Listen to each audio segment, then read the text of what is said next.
Magluto tayo. We're cooking biryani, guys.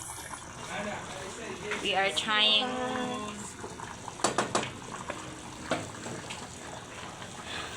This bro. Now I'm gonna edit this. Now we add sile. That will do nothing, by the way. But still, there's sile. This is the basmati rice we're going to use in Yes. this dish for today's video. Yes, it will be good. It has a bag, because you guys know. And has a zipper. Look. Mm-hmm.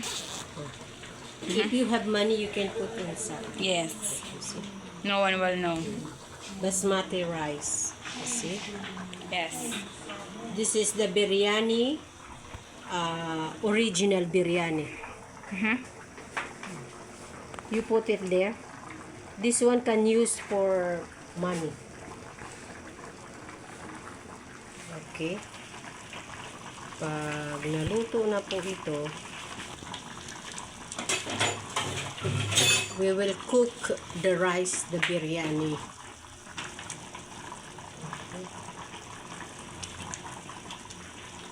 Aanuhin natin yan para umabsorb yung ating biryani. Okay. So, mamaya i-update namin kayo kung ano yung next na gagawin natin pag i-layer po natin yan. Yes. Okay. Si Senate President Pro Tempore Loren Legata pa rin ang chairman ng Committee on Culture and the Arts at bagong chairman ng Committee on Basic Education. Makapanood pa si Papa. Pa rin ang chairman ng Girls and Means, Sustainable Development, Goals at Energy Committees. Balik kay Senator Bongo ang Committee on Health at siya pa rin ang chairman ng Committee on Sports. Si Senator Joel Villanueva ang chairman ng Higher Technical and Vocational Education. Balik kay Senator Jindo Estrada ang National Defense. Minum sa balik. Tahu barat tu. Britain naman si Senator Berarti mana walau puluh. Yang mana tak? Cultural panas alam ko naman kay Senator Rodante Marcola Yang itu lama nak kita tahu dulu bebe.